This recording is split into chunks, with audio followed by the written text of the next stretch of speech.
Welcome to चौपाल एडुथवर्ड। चौपाल एडुथवर्ड पर आप सभी का स्वागत है। दोस्तों, इस प्लेटफॉर्म पे बिहार स्टेट जो एग्जाम होने जा रहा है उसी के संबंध में मोस्ट इंपॉर्टेंट चुनिंदा क्वेश्चनों को हम लेके आए हैं।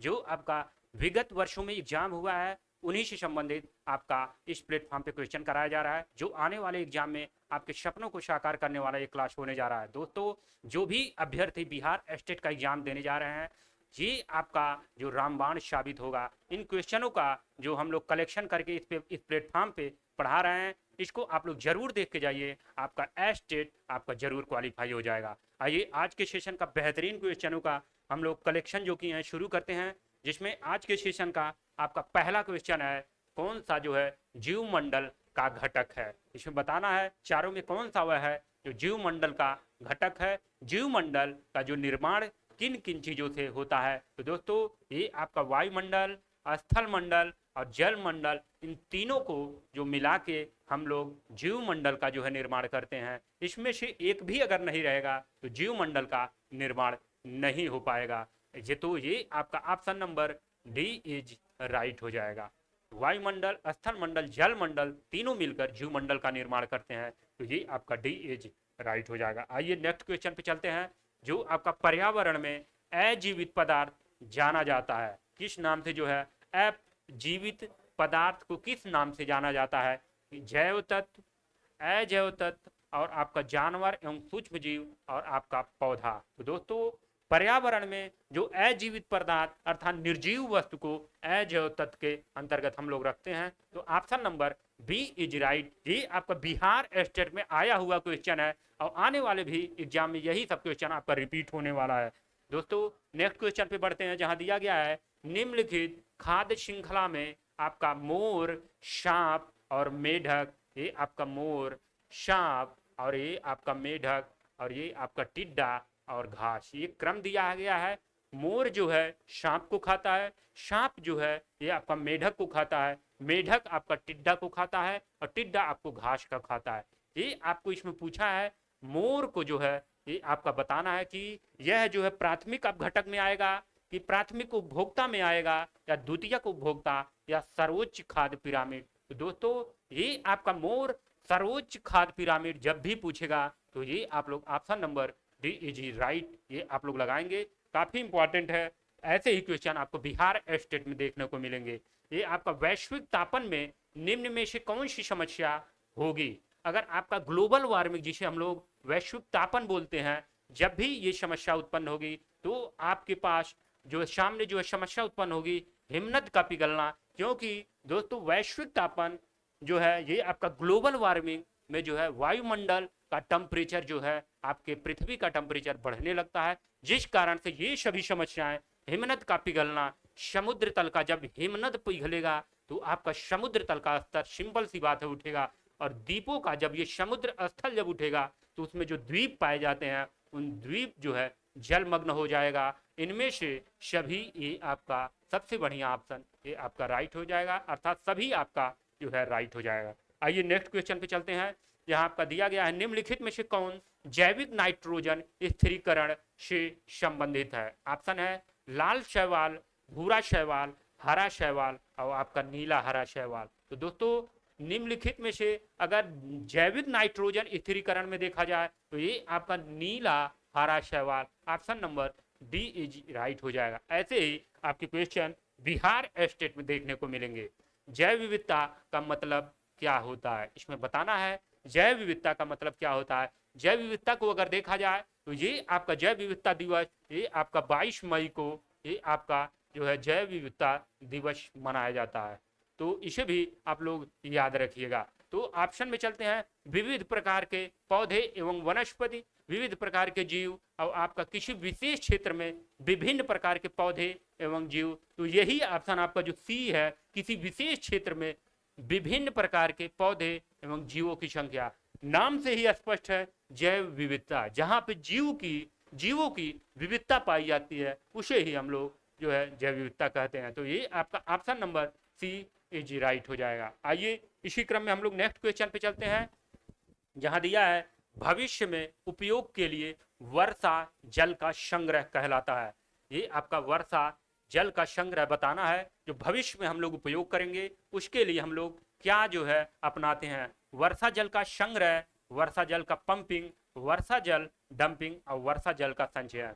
दोस्तों आप लोग ऑप्शन ए और ऑप्शन डी में जो है कुछ लोग कंफ्यूज होंगे। वर्षा जल का संग्रह और वर्षा जल का संचयन आपको एक जैसा लग रहा होगा। तो दोस्तों वर्षा जल का संग्रह कहलाता है, ये आपका जो भविष्य में उपयोग करेंगे ये आपका वर्षा जल का संचयन। Option number D is right हो जाएगा। इसे आप लोग जो है नोट कर लीजिएगा, काफी इंपॉर्टेंट है। ऐसे ही आपको जो है देखने को मिलेंगे सुनामी किसके कारण नहीं होती है, ये आपको विशेष ध्यान रखना है। नहीं और हाँ पे जो है विशेष ध्यान रखना है, क्योंकि ये सब आसान क्वेश्चन जल्दी में ऐसे क्वेश्चन लोगों के गलत हो जाते हैं।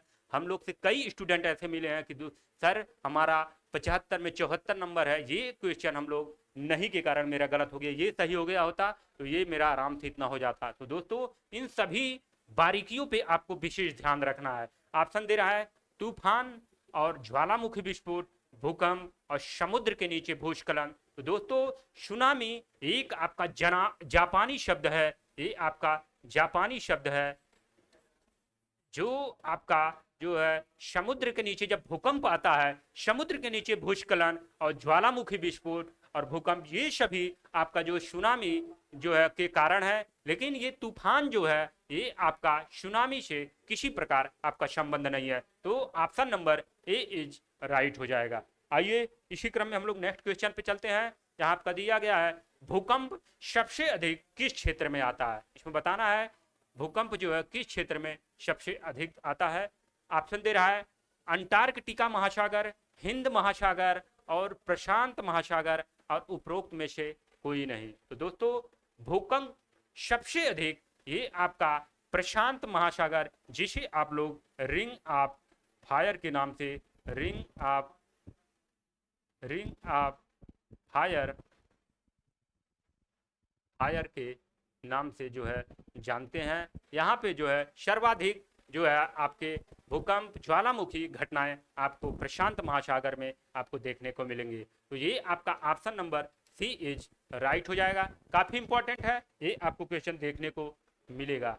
आइए नेक्स्ट क्वेश्चन पे, सुदूर संवेदन एक ऐसी तकनीकी है जिसमें सूचनाओं को रिकॉर्ड किया जाता है। ऑप्शन दे रहा है संपर्क, गैर संपर्क, दोनों और इनमें से कोई नहीं। तो ऐसे क्वेश्चन जो है आपका जीआईएस से है, काफी आसान है ये आपका गैर संपर्क। ऑप्शन नंबर बी राइट हो जाएगा। कई बार ये क्वेश्चन विगत परीक्षाओं में पूछ चुका है। आइए नेक्स्ट क्वेश्चन पे चल रहे हैं, जहां दे रहा है सुदूर संवेदन की प्रक्रियाओं में निम्नलिखित में से किस तरंग का उपयोग होता है। ऑप्शन दे रहा है विद्युत क्षेत्र, सोनार तरंग, गामा किरणें और विद्युत चुंबकीय तरंगे। दोस्तों ऑप्शन नंबर टी ये आपका विद्युत चुंबकीय तरंगे सुदूर संवेदन की प्रक्रिया जो है तरंगों का उपयोग इसमें होता है, विद्युत चुंबकीय तरंगों का।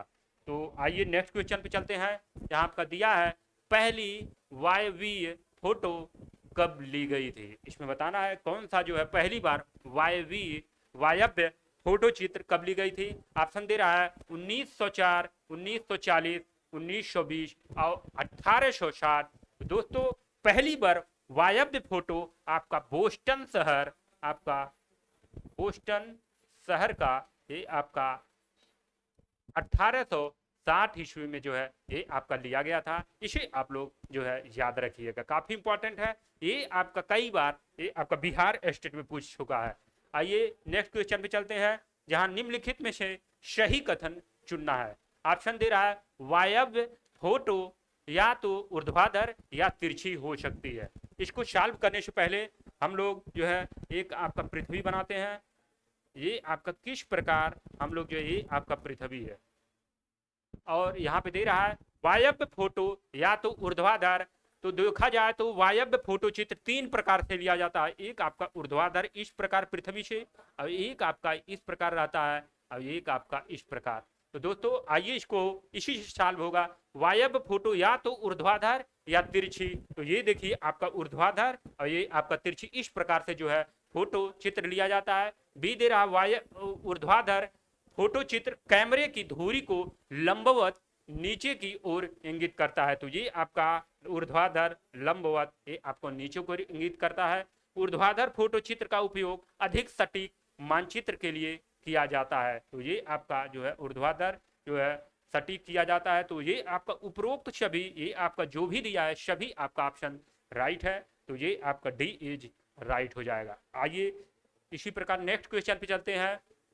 विद्युत चुंबकीय ऊर्जा का पता लगाया जा सकता है। इसमें बताना है कि जो है विद्युत चुंबकीय ऊर्जा का पता लगाया जा सकता है क्या फोटोग्राफिक प्रणाली द्वारा या इलेक्ट्रॉनिक द्वारा या दोनों द्वारा या इनमें से कोई नहीं। इसमें आपको जो है बताना है कौन सा जो है आपका राइट हो जाएगा। काफी इंपॉर्टेंट है, इसे आप लोग जो है बताइए। तो ये आपका जो है अगर देखा जाए तो ये आपका फोटोग्राफिक प्रणाली द्वारा और इलेक्ट्रॉनिक प्रणाली द्वारा ये आपका ऑप्शन नंबर बी राइट हो जाएगा। तो ये आपका दोनों राइट है।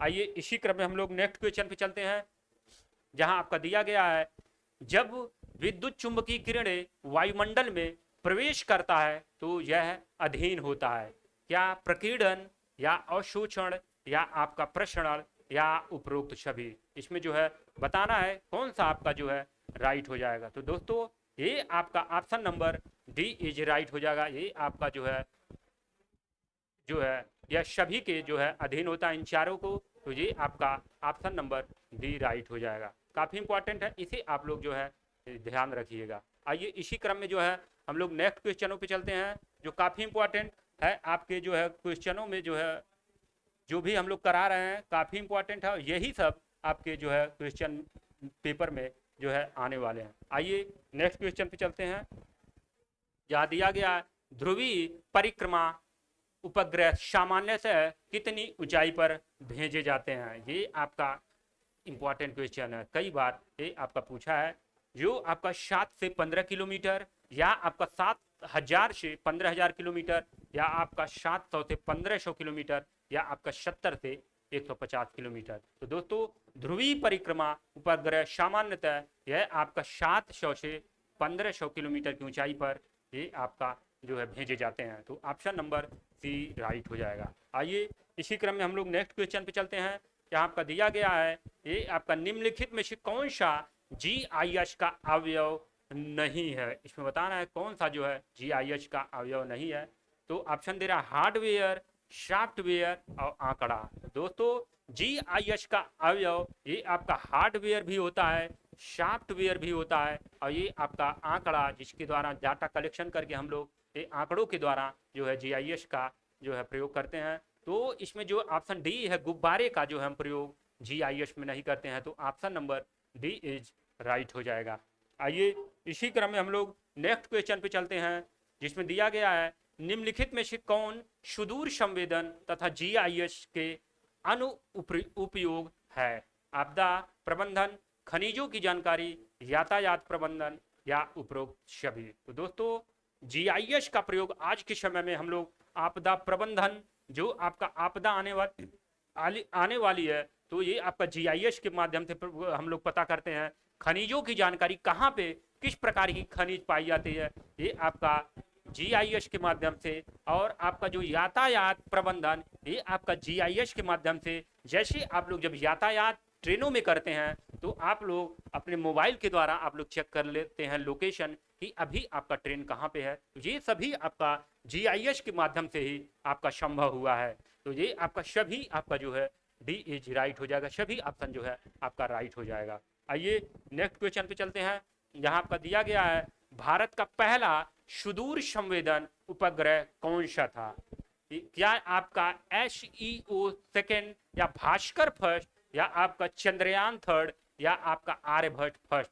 इसमें बताना है भारत का पहला सुदूर संवेदन उपग्रह कौन सा था। तो दोस्तों ये आपका भास्कर फर्स्ट ये आपका राइट हो जाएगा। कई बार ये परीक्षाओं में पूछा है, इसे आप लोग जो है ध्यान रखिएगा। ये आपका 7 जून 1779 ये आपका जो है ये पहली बार जो है ये आपका छोड़ा गया था भास्कर फर्स्ट। इसे आप लोग जो है याद रखिएगा, काफी इंपॉर्टेंट है। आइए इसी क्रम में जो है हम लोग नेक्स्ट क्वेश्चन पे चलते हैं, जहां आपका दिया गया है GIS में शहरी नियोजन विश्लेषण स्थानिक एवं गैर स्थानिक डाटा को जोड़ने से निर्माण होता है। इसमें बताना है कि कौन सा जो है ये आपका निर्माण होता है। प्रशासन, टोपोलॉजी, क्षेत्राधिकार और आपका भूमि आवरण। तो दोस्तों GIS में शहरी नियोजन विश्लेषण स्थानिक एवं गैर स्थानिक डाटा को जोड़ने से निर्माण होता है, ये आपका टोपोलॉजी, ये आपका option number B is right हो जाएगा। आइए इसी क्रम में हम लोग नेक्स्ट क्वेश्चन पे चलते हैं। तो दोस्तों आज के बेहतरीन सेशन को हम लोग यहीं पे एंड करते हैं।